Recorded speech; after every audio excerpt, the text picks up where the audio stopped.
नमस्कार।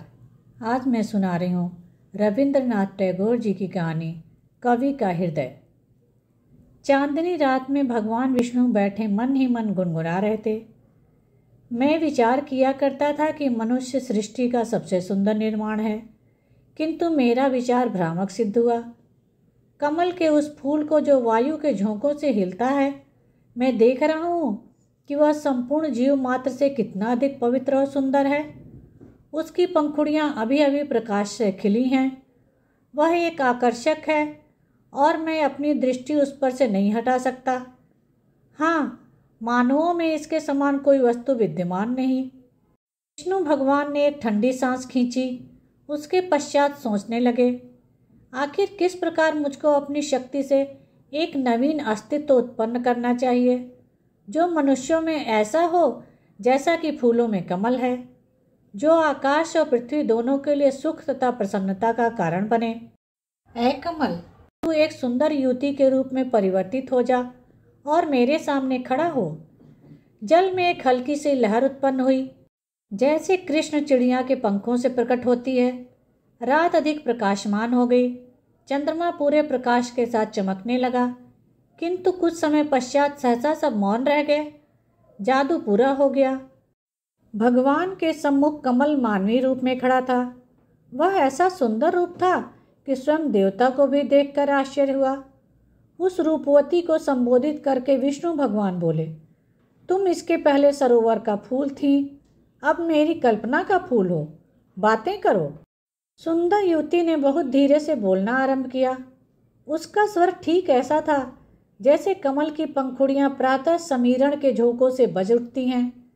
महाराज, मुझको आपने मानवीय रूप में परिवर्तित किया है। कहिए, अब आप मुझे किस स्थान में रहने की आज्ञा देते हैं? महाराज, पहले मैं पुष्प थी तो वायु के थपेड़ों से डरा करती थी और अपनी पंखुड़ियाँ बंद कर लेती थी। मैं वर्षा और आंधी से भय मानती थी। बिजली और उसकी कड़क से मेरे हृदय को डर लगता था। मैं सूर्य की जलाने वाली किरणों से डरा करती थी। आपने मुझको कमल से इस अवस्था में बदला है, अतः मेरी पहले सी प्रकृति है। मैं पृथ्वी से और जो उस पर विद्यमान है उससे डरती हूँ। फिर आज्ञा दीजिए, मुझे कहाँ रहना चाहिए? विष्णु ने तारों की ओर दृष्टि की। एक क्षण तक कुछ सोचा, उसके बाद पूछा, क्या तुम नागराज के शिखरों पर रहना चाहती हो? नहीं महाराज, वहाँ बर्फ है और मैं शीत से डरती हूँ। अच्छा, मैं तुम्हें सरोवर की तह में तुम्हारे लिए शीशे का महल बनवा दूंगा। जल की गहराइयों में सर्प और भयानक जंतु रहते हैं, इसलिए मुझे डर लगता है। तो क्या तुमको सुनसान उजाड़ स्थान रुचिकर है? नहीं महाराज, वन की तूफानी समीर और दामिनी की भयावनी कड़क को मैं किस प्रकार सहन कर सकती हूँ? तो फिर तुम्हारे लिए कौन सा स्थान निश्चित किया जाए? हाँ, अजंता की गुफाओं में साधु रहते हैं। क्या तुम सबसे अलग किसी गुफा में रहना चाहती हो? महाराज, वहाँ बहुत अंधेरा है, मुझे डर लगता है। भगवान विष्णु घुटने के नीचे हाथ रखकर एक पत्थर पर बैठ गए। उनके सामने वही सुंदरी खड़ी हुई थी। बहुत देर के उपरांत जब उषा किरण के प्रकाश ने पूर्व दिशा में आकाश को प्रकाशित किया, जब सरोवर का जल, ताड़ के वृक्ष और हरे बांस सुनहरे हो गए, गुलाबी बगुले, नीले सारस और श्वेत हंस मिलकर पानी पर और मोर जंगल में कूकने लगे, तो उसके साथ ही वीणा की मस्त कर देने वाली लय से मिश्रित प्रेम गान सुनाई देना आरंभ हुआ।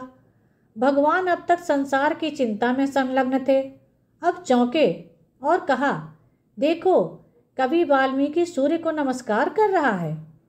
कुछ समय के पश्चात केसरिया पर्दे जो चांदनी को ढके हुए थे उठ गए और सरोवर के समीप कवि वाल्मीकि प्रकट हुए। मनुष्य के रूप में बदले हुए कमल के फूल को देखकर उन्होंने वाद्य यंत्र बजाना बंद कर दिया। वीणा उनके हाथों से गिर पड़ी। दोनों हाथ जंघाओं पर जा लगे। वह खड़े के खड़े रह गए, जैसे सर्वथा किंग कर्तव्य विमूढ़ थे। भगवान ने पूछा, वाल्मीकि, क्या बात है, मौन हो गए? वाल्मीकि बोले, महाराज, आज मैंने प्रेम का पाठ पढ़ा है, बस इससे अधिक कुछ कह न सके। विष्णु भगवान का मुख सहसा चमक उठा।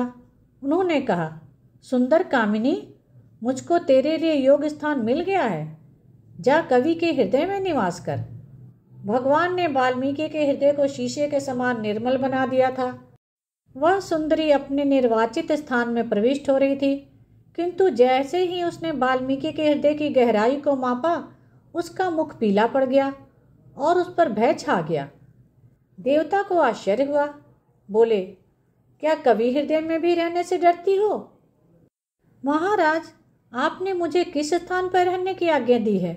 मुझको तो उस एक ही हृदय में नागराज के शिखर, अजीब जंतुओं से भरी हुई जल की अथाह गहराई और अजंता की अंधेरी गुफाएं सब कुछ दृष्टिगोचर होता है।